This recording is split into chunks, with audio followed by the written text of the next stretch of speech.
name is Sarah Carter, and I am honored to have the opportunity to present to you today. I met Cindy circa 2015 when I first moved to the DC area from Jacksonville, Florida, and I was searching for a church home.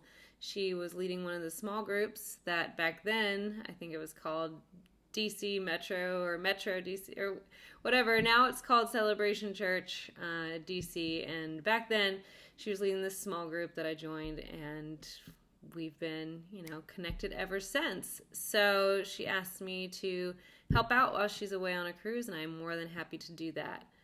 Today, I want to talk to you about perspective. Have you heard that it takes 3 positives to counteract a negative? Why is that? Why are our brains like that? I am a lover of all things academia, so if you fall in kind of that same tribe of people, maybe the Harvard Business Review article that I've put in the notes will speak to you as much as it spoke to me, with all of its studies and all of its data and all of its everything. But it all boils down to a lot of our brains have not changed. A lot of our actual brain makeup has not changed in the last however long, since even before biblical times to now. Our brains still process a lot of the information we receive as the same as it used to back when there were saber-toothed tigers roaming the planet. So our brains see the negative input as where the information that we need for survival lies.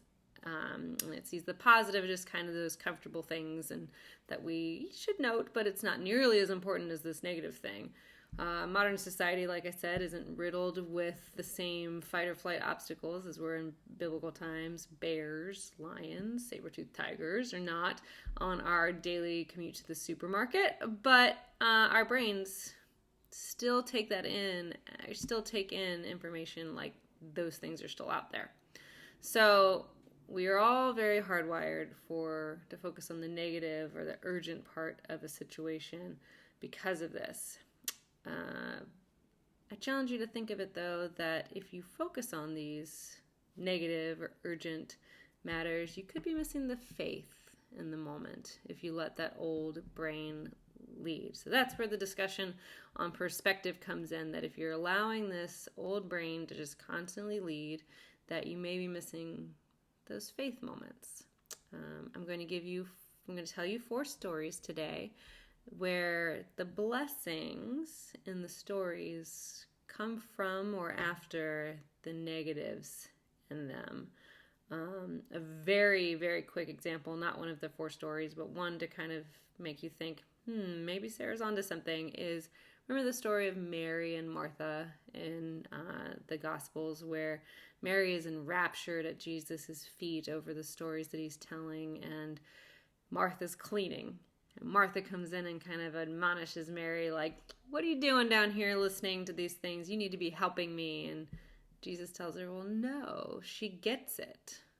So that's where this thought of perspective comes from. Faith, I feel, is revealed in the perspective you choose to view a situation from. It comes from that shifting of perspective, faith does. And I've been thinking about this a lot recently, more in an immediate mind reference rather than to say biblical times, is that it troubles me a lot that people are leaving their places of worship, leaving their churches, leaving their faith communities and abandoning it, and sometimes even abandoning their lives altogether. And it's all because times are perceived right now as very hard. I got news for all those people, or even for you if you're struggling with it, is God's not all sunshine and rainbows. He's not always the bright side of everything, but our modern society would have us have the perspective that should be our expectation of him, that we should think that if it's not all sunshine and rainbows, that he's not around.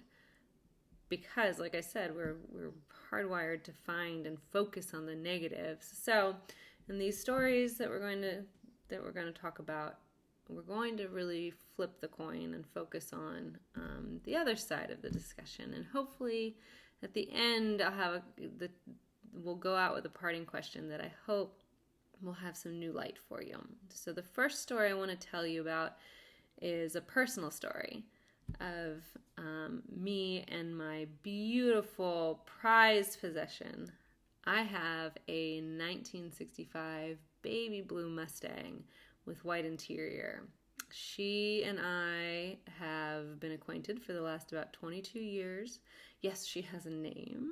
Her name is Cassandra. I tend to call her Cassie. It's just shorter.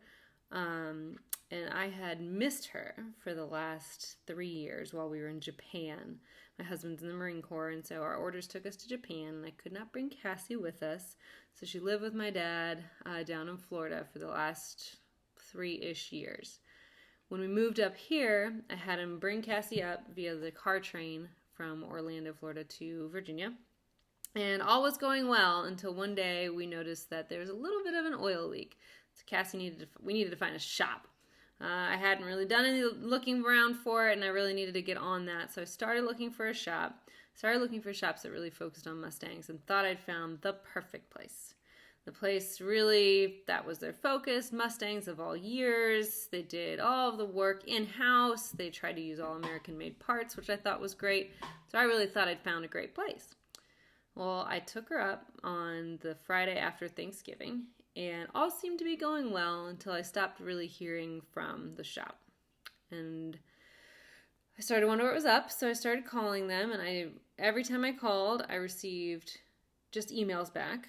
Very short emails, very curt emails, if I'm being honest, and emails that seemed to me like they didn't really understand what I was looking for, even though I'd given them a really detailed list. So I started to get really frustrated. I started to get really just down in the dumps about it. Couldn't believe that this was happening. It should just be a simple engine thing. What's going on? Months and months and months passed, and come February, I was fed up. And I was also told that to fix the car, not the things that I had asked them to fix, but to fix all these other things that they thought were wrong with the car, it was going to cost me some astronomical, just a crazy number, a number I wouldn't even have paid for the car brand new. So I was fed up. I was done. And I was mad and angry and all these awful emotions. And I said, I'm going to go pick up the car. Well, that's when things got even worse, if you can imagine. So we go and pick up the car, and it's a beautiful sunny day. It's early enough in the morning. There's not a whole bunch of traffic, but there's a little bit. And about 2 miles down the road, I start to notice a sound and some vibration. And I pulled over the side. My husband was following me in the GMC. And I was like, hey, babe, what do you think this is? He got in, drove it for a little bit to the gas station, was like, oh, I think it's just the brake issue that they noted in their assessment. I was like, okay. The assessment, which we had paid for, which I thought was way too much. Anyway, keep that in the back of your mind. So we stop at the gas station. We swap out. I get back in the car because that's where I felt like I belonged. And not even 7 miles later, something goes very wrong. The car veers off towards the wall on the side of the road, and I have to make enormous efforts to keep it on the shoulder. And I had no idea what happened until my husband told me later that my left front tire had gone flying off my car. But in that moment, in that culmination of all these things, the tire, the money, the months, the everything, I remember sitting there in my just now crazy situation with my hands on the steering wheel, feeling like Job, feeling all the negative, all the suffering that Job felt. And later when I reflected on it, Job 16:11-14 came to mind, where where Job says, God has turned me over to the ungodly and thrown me into the clutches of the wicked. All was well with me, but he shattered me. He seized me by the neck and crushed me. He has made me his target. His archers surround me. Without pity, he pierces my kidneys and spills my gall on the ground. Again and again, he bursts upon me. He rushes at me like a warrior. I remember feeling this suffering, this just awful culmination of just so many things. And it may sound a little dramatic, but there I am on the side of the road, missing a tire, having skidded to a stop. And the negative and the anger and the literal shock were so heavy in that moment. And if I hadn't later, after I'd calmed down and the actual shock had gone away, thought consciously, is that how I should view this situation? I'd still be mad about it. But my faith led me to change my perspective and realize this was pretty much a miracle. No one was hurt, not even me.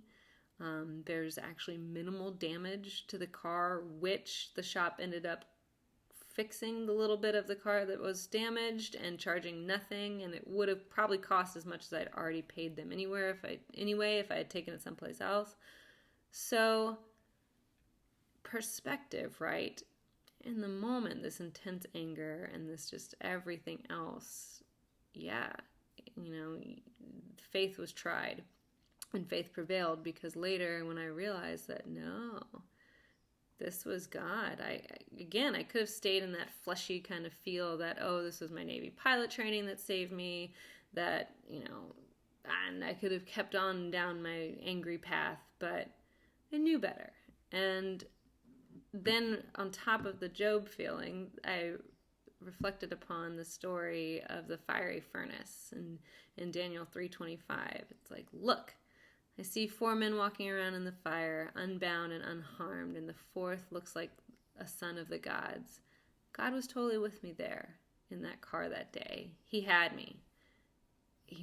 I was good because God was there. And my knowing that in hindsight is the perspective that I've been hanging on to moving forward since that accident. So that's a very modern example, a very personal example. The next one I want to talk to you about is Eve. I love Eve. She is one of my favorite personas in the Bible, and unfortunately, Eve gets a pretty bad rap. I mean, where did your brain go the second I brought up Eve? Probably went to, something along the lines of, well, Sarah, she gave Adam this apple and then bada bing, bada boom, paradise lost, right? Probably went straight to Genesis 3:6-7. It says, when the woman saw that the fruit of the tree was good for food, pleasing to the eye, and also desirable for gaining wisdom, she took some of it and ate it. She also gave some to her husband who was with her, and he ate it.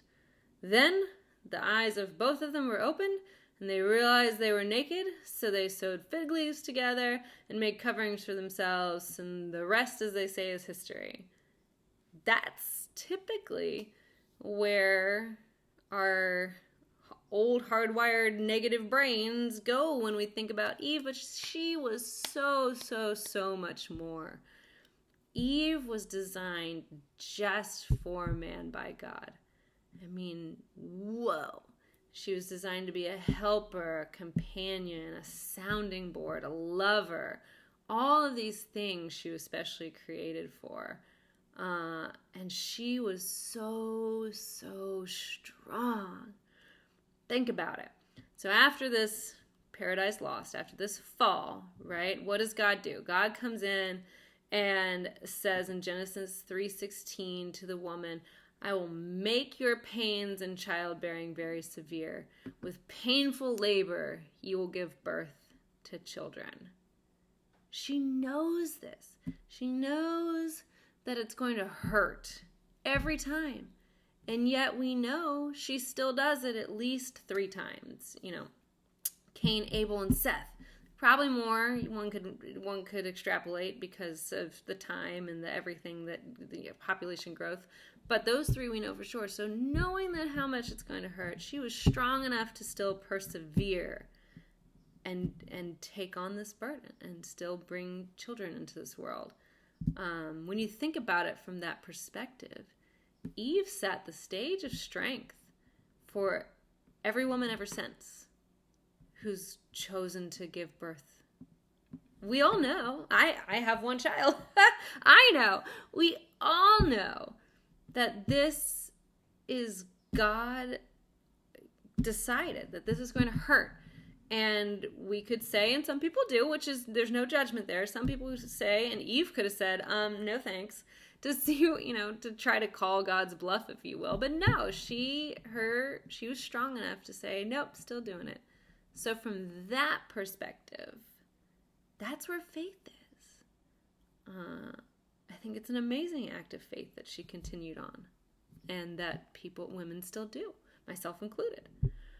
Another interesting group of people, I think, that are along the same lines of just understated and unstudied, same like Eve, that those are Gideon's men. So let's think about the story of Gideon. We always tend to focus on Gideon and how he was the unlikely leader, how he tested God, if you will, with his fleece, and was kind of reluctant. But let's chat about these men. Gideon started with 32,000 men. And God says, no, that's too many. I'm going to figure out through a series of tests and the Bible doesn't say this, but let's assume God's thinking, who are your most faithful? And I'm going to whittle the number down to that. Let's get down to the most faithful group of people. Who are they? So he gets down to 300 to face this Midianite army of over 100,000. 300 to 100,000. What? As if that's not enough. Then the plan is, in Judges 7:17, Gideon says, watch me, he told them, follow my lead. When I get to the edge of the camp, do exactly what I do. All right, I told you earlier I was in the Navy. I was a Navy pilot. If my leader, my commanding officer, came to me with this plan that Gideon's about to come to his people with, I don't know if I would have been in the number of 300. I really don't. I might have been in the, close to 32,000 that didn't pass the test. Because he tells them, all right, we're not going to actually fight, guys. We're going to go up here and we're going to break some jars and we're going to blow some trumpets and scare a bunch of people and we'll be the winners of the day. What? just what? Like, let that soak in. Even if you're not of a military background, does that make any sense? Whoa, faith. Such a powerful story of faith from their perspective. Because from those low numbers, facing that army of 100,000, God was glorified. And God won the day. Because of that act of faith, because of that perspective of faith, God won the day. It blows me away. Just whoa. So, our next story is going to bring us back. Our next and final story is going to bring us back to modern times. And instead of a Midianite army of 100,000, my friend Michelle faces currently a undesirable doctor's assessment. So my friend Michelle has a known family history of breast cancer, and pretty much any female in her family for generations, aunt, mom, grandma, if she was female, she had breast cancer, and Michelle's family is pretty much what it looks like. So she knew, and she was taking a proactive role, getting her yearly screenings, even before the recommended age. She was getting the yearly screenings to make sure that she was staying ahead of the ball, staying ahead of the game. And then COVID hit, and she couldn't be seen because doctors were seeing urgent patients and COVID patients, and she did not fall into that category. And Michelle ended up with a gapped screening time of about 2 years. And in her first visit back with her doctor after 2 years, and after years of taking care of things as she should, she has this 2-year gap, and she goes into her doctor, and the first thing they find is a lump on one of her breasts. The very first thing. Now, I don't know about you, but it could have been very easy for Michelle to just find herself like me on the side of the road, like, Job, why is this happening to me? Why is this? I did all the right things. I've done all the things you've asked of me. I knew it was probably coming, but still, why me? She could have been in that. She could have found it as an insurmountable obstacle, depression, all of the things. But her first words to me after this diagnosis, I will never forget.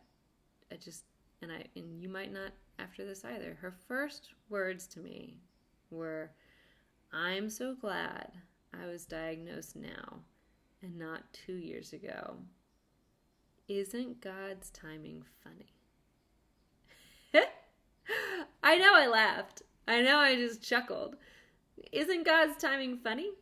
Really? In the face of this cancer diagnosis, isn't God's timing funny? And I'm so glad it's now. What?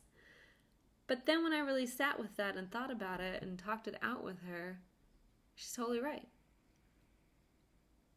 It's God's timing, because if it had been during the height of the pandemic, if they'd known even right before, who knows if she would have gotten the care like she's getting now, where it's immediate.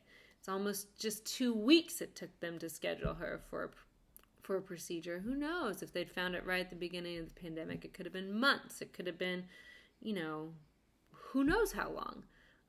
She might not have even been able to see her own doctor. Might have had to find a different doctor. There could have been so many other things happen there that she's right.